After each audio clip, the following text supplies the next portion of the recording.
அஸ்ஸலாமு அலைக்கும் friends, welcome to Hasees recipes Tamil. நம்ம இன்னைக்கு பார்க்க போகிறது ரொம்ப டேஸ்டியான மாசி தொக்கு எப்படி ஈஸியாக பண்ணலாங்கிறதான் பார்க்க போகிறோம். இது ரசம் சாதம், சாம்பார் சாதத்துக்கெலாம் பக்கா காம்பினேஷனாக இருக்கும். டேஸ்ட்டும் அட்டகாசமாக இருக்கும். இதை ஒரு தடவை செஞ்சு சாப்பிட்டீங்க அப்படின்னா அடிக்கடி செய்யணும்னு தோணும். அந்த அளவுக்கு டேஸ்ட் அட்டகாசமாக இருக்கும் ஃப்ரெண்ட்ஸ். இது கூடவே நம்ம ஒரு குவிக்கான ஈஸியான டேஸ்டியான சாம்பார் ரெசிபியும் பார்க்க போகிறோம். இந்த சாம்பார் ரொம்ப குவிக்காக வச்சிடலாம், டேஸ்ட்டும் அருமையாக இருக்கும் ஃப்ரெண்ட்ஸ். கண்டிப்பாக மிஸ் பண்ணாமல் பாருங்கள். இப்போ நம்ம மாசி எப்படி பண்ணலாங்கிறத பார்க்கலாம். நான் 1/4 கிலோ அளவுக்கு மாசி எடுத்திருக்கேன். மாசியை நல்லா வெயில காய வச்ச மாசியை இடிகள் வச்சு நம்ம தட்டணும் அப்படின்னா அழகா உடஞ்சிரும். நீங்கள் இதை 1 வருஷம் வரைக்கும் ஸ்டோர் பண்ணி வச்சுக்கலாம். இதை மாதிரி நல்லா வெயிலில் காய வச்சு உடச்சி நீங்கள் மிக்சியில் பவுட்ரு பண்ணி வச்சுக்கிட்டீங்க அப்படின்னா 1 வருஷம் வரைக்கும் உங்களுக்கு கெட்டு போகாது. நம்ம எப்போ தேவையோ அப்போ நம்ம யூஸ் பண்ணிக்கலாம். இது போல் இடிகள் வச்சு நீங்கள் ஃபஸ்ட்டு உடச்சி எடுத்துக்கோங்க. இந்த மாதிரி இடிகள் இல்லை அப்படின்னா நியூஸ் பேப்பருக்குள்ளே வச்சு கூட நீங்கள் உடச்சி எடுத்துக்கலாம். உடச்ச இந்த மாசியை நம்ம மிக்சி ஜாரில் ட்ரான்ஸ்ஃபர் பண்ணி இந்த மாதிரி கொரகொரப்பாக பவுட்ரு பண்ணி வச்சுக்கலாம். இந்த பவுடரை நம்ம 1 வருஷம் வரைக்கும் நம்ம யூஸ் பண்ணிக்கலாம். நீங்கள் வெளியிலேயே வைக்கலாம். ஃப்ரிட்ஜில் வச்சா அதிக நாட்கள் கூட நம்ம வச்சு யூஸ் பண்ணிக்கலாம். இப்போ நம்ம எப்படி பண்ணலாங்கிறத பார்க்கலாம். இதுக்கு நான் ஒரு 300 கிராம் அளவுக்கு சின்ன வெங்காயத்தை குட்டியாக கட் பண்ணி வச்சுருக்கேன். இது சின்ன வெங்காயத்தில் செய்யும் போது டேஸ்ட்டு ரொம்ப அருமையாக இருக்கும். சின்ன வெங்காயம் இல்லை அப்படின்னா பெரிய வெங்காயம் ஒரு 300 கிராம் அளவுக்கு நீங்கள் கட் பண்ணிக்கோங்க. இந்த மாசி தொக்கு செய்கிறதுக்கு கொஞ்சம் அதிகமாக தான் வெங்காயம் செலவாகும். இந்த அளவு மாசி 5 பேருக்கு சரியாக இருக்கும். உங்களுக்கு அதிகமான மாசி வேணும் அப்படின்னா நீங்கள் இதை அப்படியே டபுள் ஆக்கிக்கோங்க. நான் 2 டேபிள் ஸ்பூன் அளவுக்கு எண்ணெய் ஊற்றிருக்கேன். எண்ணெய் சூடானதுக்கு அப்புறமேலே நம்ம கட் பண்ணி வச்சிருக்க வெங்காயத்தை ஆட் பண்ணிக்கலாம். வெங்காயம் வதங்கி வர்றதுக்குள்ளாரையும் இதான் ஃபர்ஸ்ட் டைம் நம்ம சேனலை பார்க்குறீங்க அப்படின்னா மறக்காமல் நம்ம சேனலை சப்ஸ்கிரைப் பண்ணிக்கோங்க ஃப்ரெண்ட்ஸ். பக்கத்தில் உள்ள பெல் ஐக்கானை கிளிக் பண்ணிக்கோங்க, ஆளுங்கிற ஆப்ஷனை கிளிக் பண்ணிக்கோங்க. அப்போ தான் நான் போடக்கூடிய எல்லா வீடியோஸ் உங்களுக்கு உடனே வரும். நீங்கள் மிஸ் பண்ணாமல் பார்க்க முடியும். வெங்காயம் அதிகமாக இருக்கேன்னு நினைக்காதீங்க. வெங்காயம் நமக்கு வதங்கி வரும்போது பாதி அளவாக ஆயிரும். அதனால இந்த அளவு வெங்காயம் போட்டால் தான் நமக்கு சரியாக இருக்கும். வெங்காயம் சீக்கிரம் வதங்கி வர்றதுக்காண்டி தேவையான அளவு உப்பு ஆட் பண்ணிக்கோங்க. நல்லா மிக்ஸ் பண்ணி விட்டுட்டு ஒரு மூடி போட்டு மூடி வச்சிடலாம். இது வதங்கி வர்றதுக்குள்ளாரையும் நம்ம சாம்பார் எப்படி வைக்கலாங்கிறத பார்க்கலாம். சாம்பார் வைக்கிறதுக்கு நான் பாசிப்பருப்பு தான் எடுத்திருக்கேன். இன்றைக்கி நம்ம பாசிப்பருப்பு சாம்பார் தான் பண்ண போகிறோம். இது ரொம்ப ரொம்ப சிம்பிள், ரொம்ப டேஸ்டியாகவும் இருக்கும். இது செய்கிறதுக்கு நான் 1 கப் அளவுக்கு பாசிப்பருப்பு எடுத்திருக்கேன். அதிகமான பேருக்கு பாசிப்பருப்பு சாம்பார் பிடிக்காது. காரணம் அதில் ஒரு வலுவலுப்பு தன்மை இருக்கும். அந்த மாதிரி இல்லாமல் சாம்பார் பெர்ஃபெக்டாகவும் டேஸ்டியாகவும் இருக்கணும்னா நீங்கள் சாம்பார் பருப்பை லேசாக இப்படியே வறுத்தெடுத்துக்கோங்க. எந்த அளவு வறுக்கணும் அப்படின்னா அதோடைய மனம் நமக்கு தெரியணும். அதோடைய கலர் கொஞ்சமாக சேஞ்ச் ஆகணும். இப்போ பாருங்கள், நல்லா வறுபட்டுருச்சு. இந்த அளவு வறுபட்டால் போதும். இப்போ நார்மலாக நம்ம எப்படி பருப்பை வாஷ் பண்ணுவோமோ அந்த மாதிரி வாஷ் பண்ணி எடுத்துக்கலாம். இப்போ நல்லா வாஷ் பண்ணியாச்சு. இனி நம்ம தேவையான அளவு தண்ணி ஆட் பண்ணிக்கலாம். இந்த சாம்பார் செய்கிறது ரொம்ப ஈஸி. நம்ம பருப்பு வறுக்கிறதுக்கு மட்டும்தான் கொஞ்சம் டைம் ஆகும். மற்றபடி நம்ம ஈஸியாக பண்ணிடலாம்.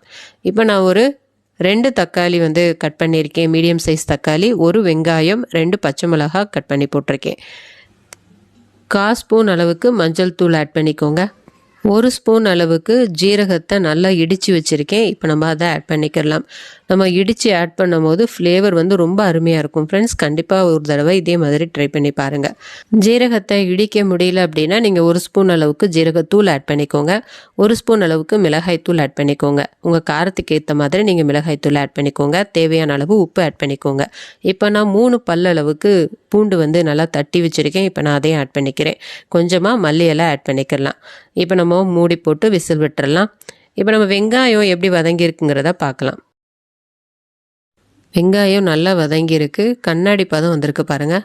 இப்போ இந்த ஸ்டேஜில் 1 தக்காளி, 2 பச்சை மிளகாய் கீரை ஆட் பண்ணியிருக்கேன். இப்போ நல்லா இதுவும் வதங்கட்டும். இப்போ இது வதங்கினதுக்கு அப்புறமேலு நம்ம 1 ஸ்பூன் அளவுக்கு மிளகாய்த்தூள் ஆட் பண்ணிக்கலாம். மிளகாய்த்தூள் உங்கள் காரத்துக்கு ஏற்ற மாதிரி நீங்கள் அட்ஜஸ்ட் பண்ணி ஆட் பண்ணிக்கோங்க. எனக்கு 1 ஸ்பூன் அளவு இந்த அளவு வெங்காயத்துக்கு எனக்கு சரியாக இருந்துச்சு. இப்போது இது நல்லா வதங்கி வரட்டும். வதங்கி வர்ற வரைக்கும் நம்ம கொஞ்சம் நேரம் வெயிட் பண்ணுவோம். இது வதங்குறதுக்குள்ளாரையும் நம்ம பருப்பு வெந்துருச்சாங்கிறத பார்க்கலாம். எனக்கு 2 விசில் வந்துருச்சு. நான் 2 விசிலில் ஆஃப் பண்ணிட்டேன். பாருங்கள், பருப்பு நல்லா வெந்து சூப்பராக வந்திருக்கு பாருங்கள். சின்ன நெல்லிக்காய் சைஸ் அளவுக்கு நான் புளி ஊற வச்சு நான் கரைச்சி எடுத்திருக்கேன். இப்போ நம்ம அதை ஆட் பண்ணிக்கலாம். உங்களுக்கு தக்காளியுடைய புளிப்பே சரியாக இருந்துச்சு அப்படின்னா நீங்கள் இதை ஸ்கிப் பண்ணிக்கலாம். இப்போ நம்ம தாளிச்சிடலாம். தாளிக்கிறதுக்கு நான் 1 ஸ்பூன் அளவுக்கு எண்ணெய் ஊற்றிருக்கேன். எண்ணெய் சூடானதுக்கு அப்புறமேலு கடுகு உளுந்து வந்து தாளிக்க ஆட் பண்ணிக்கிறலாம். கொஞ்சமாக கருவேப்பிலை ஆட் பண்ணிக்கிறலாம். கருவேப்பிலை பொரிஞ்சோனையும் ஒரு 3 மிளகாய் வந்து கிள்ளி வச்சுருக்கேன். இப்போ நம்ம அதை ஆட் பண்ணிக்கிறலாம். ஒரு வெங்காயம் கட் பண்ணி வச்சுருக்கேன், அதையும் ஆட் பண்ணிக்கலாம். இப்போ இது எல்லாமே நல்லா வதங்கட்டும். வதங்கினதுக்கு அப்புறமேலே நம்ம சாம்பாரை இதில் வந்து கொட்டிடலாம். நான் வந்து மிளகாய் தூள் ஆட் பண்ணலை. இந்த சாம்பாருக்கு மிளகாய் தூள் தேவையில்லை. உங்களுக்கு விருப்பம் இருந்துச்சு அப்படின்னா நீங்கள் அதை ஆட் பண்ணிக்கோங்க. இப்போ குக்கர்லேருந்து நம்ம சாம்பாரை இதில் ட்ரான்ஸ்ஃபர் பண்ணிடுவோம். இப்போ நமக்கு சூப்பரான சாம்பார் வந்து ரொம்ப குவிக்காகவே ரெடி ஆயிடுச்சு. நீங்கள் குவிக்காக வேலையை முடிக்கணும்னு நினைக்கும் போது இந்த சாம்பாரை ட்ரை பண்ணி பாருங்கள். டேஸ்ட்டும் அட்டகாசமாக இருக்கும். ரொம்ப சீக்கிரமாகவும் நமக்கு வேலை முடியும். இப்போ தக்காளி வெங்காயம்லாம் நல்லா வதங்கியிருக்காங்கிறத பார்க்கலாம். பாருங்கள், நல்லா வதங்கி சூப்பராக எண்ணெய் பிரிஞ்சிருக்கு பாருங்கள். இந்த அளவுக்கு நம்ம வதக்கி எடுத்தால் தான் நமக்கு டேஸ்ட்டு ரொம்ப அருமையாக இருக்கும். இப்போ நம்ம மாசியை வந்து ஆட் பண்ணிக்கலாம். நான் இதுக்கு 3 ஸ்பூன் அளவுக்கு ஆட் பண்ணுறேன். நீங்கள் 3லேருந்து 5 ஸ்பூன் வரைக்கும் ஆட் பண்ணிக்கலாம். ரொம்ப சூப்பராக இருக்கும்.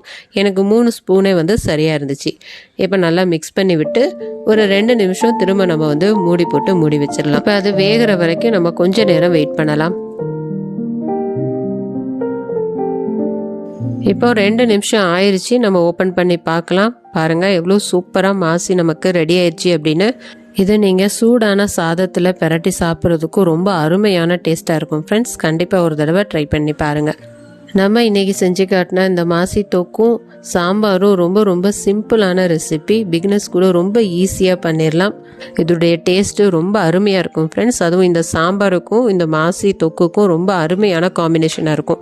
கண்டிப்பாக ஒரு தடவை ட்ரை பண்ணி பாருங்கள். பார்த்துட்டு எப்படி வந்ததுங்கிறத எனக்கு மறக்காமல் கமெண்ட்டில் ஷேர் பண்ணுங்கள். இது சாம்பாரோட மட்டும் இல்லை, ரசம் சாதம், புளிக்குழம்பு எல்லாத்துக்குமே நல்ல ஒரு சைட் டிஷ்ஷாக இருக்கும் ஃப்ரெண்ட்ஸ். கண்டிப்பாக ஒரு தடவை ட்ரை பண்ணி பாருங்கள். இந்த வீடியோ பிடிச்சிருந்துச்சுன்னா லைக் பண்ணுங்கள். இது யூஸ்ஃபுல்லாக இருந்துச்சு அப்படின்னா மறக்காமல் உங்கள் ஃப்ரெண்ட்ஸ் ரிலேட்டிவ்ஸ் எல்லா பேருக்குமே நிறைய ஷேர் பண்ணி விடுங்க ஃப்ரெண்ட்ஸ். அப்போ தான் அவங்களுக்கும் யூஸ்ஃபுல்லாக இருக்கும். மறக்காமல் நம்ம சேனலை சப்ஸ்கிரைப் பண்ணிடுங்க ஃப்ரெண்ட்ஸ். நம்ம நெக்ஸ்ட் வீடியோவில் பார்க்கலாம். தேங்க்ஸ் ஃபார் வாட்சிங்.